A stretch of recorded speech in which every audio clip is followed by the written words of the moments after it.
Well, okay, all right, fine. Let's since this kind of tastes like India, let's venture into the Himalayas of India for a moment, okay? So, I was in India with some of my friends, and we were in Himachal Pradesh, and that's actually a state in India, not far from Tibet. And it's basically the base of the range of the Himalayas, basically. So we're going on a trip. Obviously, when you go to the mountains, what do? You go trekking, right? You go trekking with some good herb and lots of good company, and you just see where life takes you. So we went to this place called Barot Valley, which is in the Mandi district of Himachal Pradesh. And basically, it was cold as fuck over there. It was just, nothing can warm you up. And the daytime was very short because they lived in a valley. So once the sun went over the mountain, then there's no more daylight, basically. I mean, still light outside, but not as bright.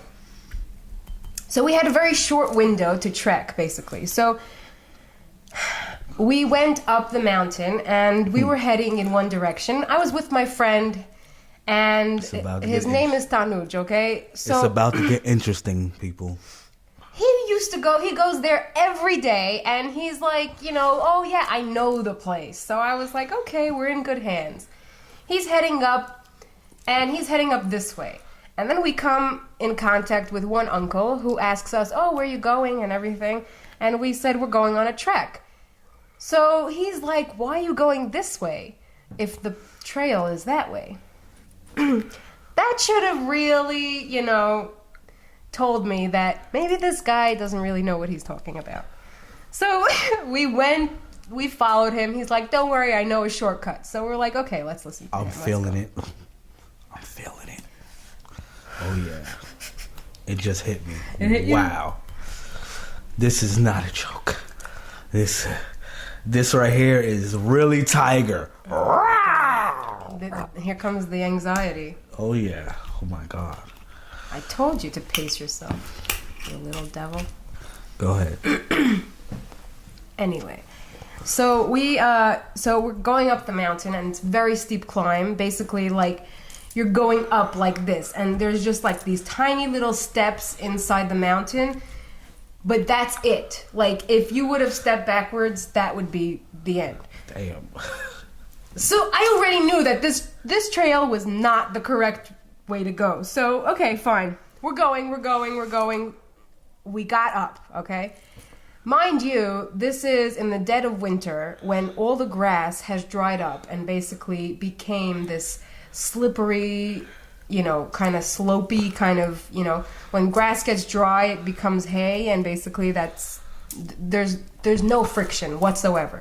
So the climb up was strenuous enough. And it was after the first snowfall. So, okay, we're on the top of the mountain, we're having a good time, and now it's time to go back down.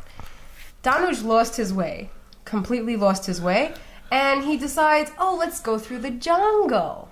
Yes, there is a jungle in the mountains, all right? Okay, you can call it a forest, you can call it a jungle, whatever it is.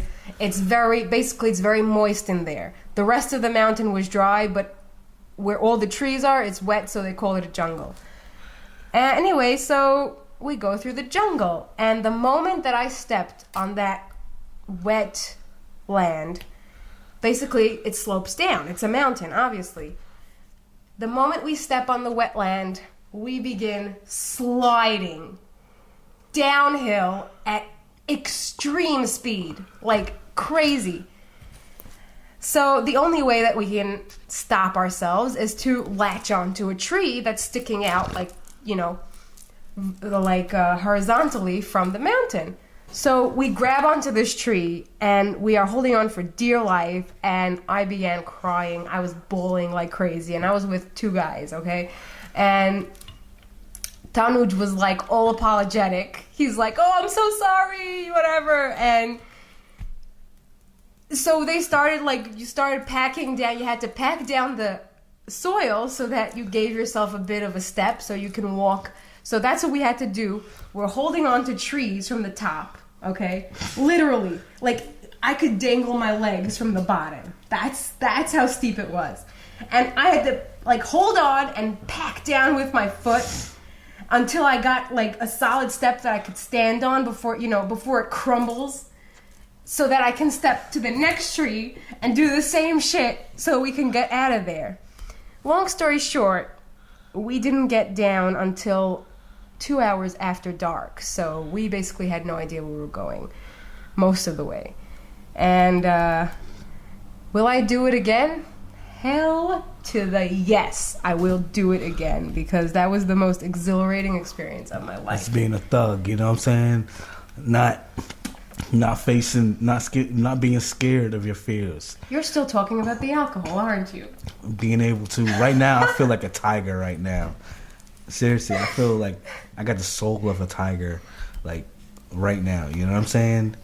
And, you know, wow, I'm feeling it. All right, if you're feeling it so much, why don't you tell us your scariest experience, Hotshot?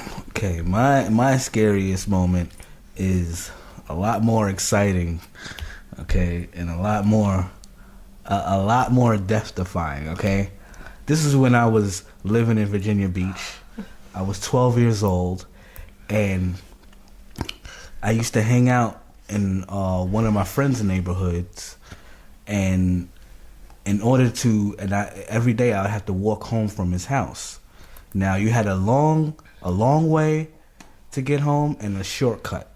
A shortcut was cutting through this lady's backyard, okay? So every day I was hanging out at his house. After, I would go home, I would jump this lady's fence, go through her backyard, and go to the street that was the shortcut. At least I wasn't breaking the law. Look at this guy. So on this particular day, trespassing. Okay, I guess the lady, she got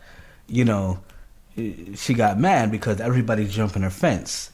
So this day I jump her fence, and I'm going to to the shortcut, and as soon as I jump her fence, I hear woof woof woof woof woof. Man. Oh no. Okay, let me tell you something. I was 12 years old then, okay? I'm a short guy, okay? I'm 5'3". Okay, when I was 12 years old, I was shorter than that. Okay, I was maybe about 4'11" then, okay? This dog was a German Shepherd attack dog. Oh no. Okay? It was huge. Oh no. Okay? I jumped the fence, and man, this dog is just coming for me, man, huge, at full blast. Okay, when humans, we get scared, we get that adrenaline. The dog is literally on my ass. You know what I'm saying? Coming after me. I'm running as fast as I can. I get to the other end of her backyard. I jump the fence. The dog bites me on my ankle as I'm trying to climb up the fence to the other side. Oh my God. How I made it, I don't know. Okay? But I made it. This dog was going to fucking eat me. Okay? Seriously. I made it out of there, man. I almost got eaten by a dog, man. My heart, I just got to the top of the fence and I didn't even climb over. I basically toppled over the fucking fence, okay? And let me tell you something, I never jumped that lady's fence again, okay? The long way was sometimes doing things, there's a right way and there's a wrong way to do things, okay? Right, like the wrong way is always always drinking heavy alcohol. The wrong way is always mostly the short way, but the right way is the long way, okay? And man, oh my God, I was just, you gotta imagine, I was 12 years old, okay? And I'm in a neighborhood, full of, you know, I'm in a neighborhood. I'm the only black person living in this neighborhood. Okay, so I'm like, wow, you know, this lady put this dog here specifically for me, okay, to come after my black ass. You know what I'm saying? But you know what, lady? Fuck you, okay? Because I made it across the fence. Yeah. With a bloody ankle. Yes, with a bloody ankle, but I did make it across the fucking fence, man. And there it is, man. That is one of the scariest moments of my life. I have many more scary moments. Yeah, me too. This is just a dip in the bucket, guys. This is just a drop in the bucket. So, yeah, man. My question to you now is, we're all about, in this video, we're all about taking risks, okay? So we took a risk with this alcohol. We're saying, you know, stories about us taking risks and, you know, ending up in compromising situations. So my question to you is, what scary thing would you like to do? What scary thing would I like to do? Okay, there is a in Norway. Okay, in Norway they have a lot of mountains and something called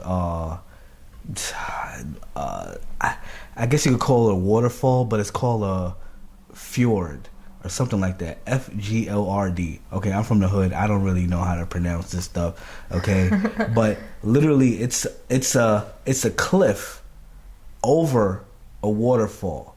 Now, the descent is about 100 feet. Okay. Oh man. And people, they jump in the water from that cliff. Okay, people specifically go there to do that. Okay, I want to do it one day. Okay, when I get the chance, and I definitely will do it. I'm not gonna punk out. Okay, I might even make a video of it and put it on there. You can see me scream like a little baby. Okay, on my way down. That's something that I would do. You know what I'm saying? You know, and being that I share something that a scary thing that I would want to do, you gotta share a scary thing that you would want to do. So, like I said, I was in Himachal Pradesh for a while, and one of the things... I'm stealing her cigarettes. Okay, I'm stealing her cigarettes. All right, you know what? It's a give and take over here. He paid $50 for the fucking alcohol, and I paid $13 for the cigarettes. I'm feeling it. I'm feeling it right now, yo. This is some good shit. This is some good shit, yo. This got me going right now. You know what I'm saying? You're for real, man. I feel like I'm about to go Kanye West on this video right now. You know what I'm saying? Go ahead. Go ahead. Yeah, so there is, like, in many places, basically, any mountainous region, they provide hang gliding. So I'd love to do that, even though I am terrified of heights. And, you know, the just thought of jumping off, you know, into an abyss of uncertainty. I really would love to go hang gliding. Not really for the experience, but more for the shot, because I would want to get like a GoPro or something and hold it and just get the aerial view. And I know that there are drones nowadays, but I can't afford a drone right now. That's something that us black people, we stay away from, okay? So you're willing to jump off a cliff with no parachute into rocky waters. I'm going into the water, okay? But being up in the sky on a hang glider that literally will help you land softly. The only thing that's stopping you from falling to certain death is your hands. No, you're harnessed to it. You're harnessed to it? And there's another man above you holding you. Okay. Now I gotta trust somebody else to hold me. They're that does trained not to do that shit. They've been hang gliding their whole lives. I have trust issues, people. I can't do all so that. He'd rather throw caution to the wind than rely on the chance that maybe he might get out of it alive. When it comes to life and death situations and stuff like that, I want to count on myself. I want to be the one that makes all the decisions. Okay, I want to be the one that's responsible. I don't want another person, you know, holding me. Okay, I don't know this person. Okay, this person's not my friend. I didn't grow up with this person. I don't know what's going through their head. Okay, man. they might let go of me. There's all kinds of wrong Yeah. with your perception of things. But yeah, so okay, anyway, that's our question to you, our drunken knowledge seekers. What is a scary thing that you are willing to do for the hell of it, just to experience and it? in fact, you know what I'm saying? Leave a comment below. Being that we're all family, you know what I'm saying, and we're sharing secrets of our lives, you know what I'm saying? I would like for, you know what I'm saying, you guys to share down in the comments the scariest moments of your life. Okay, Yes. I'm just curious to see if I'm really a pussy. You know what I'm saying?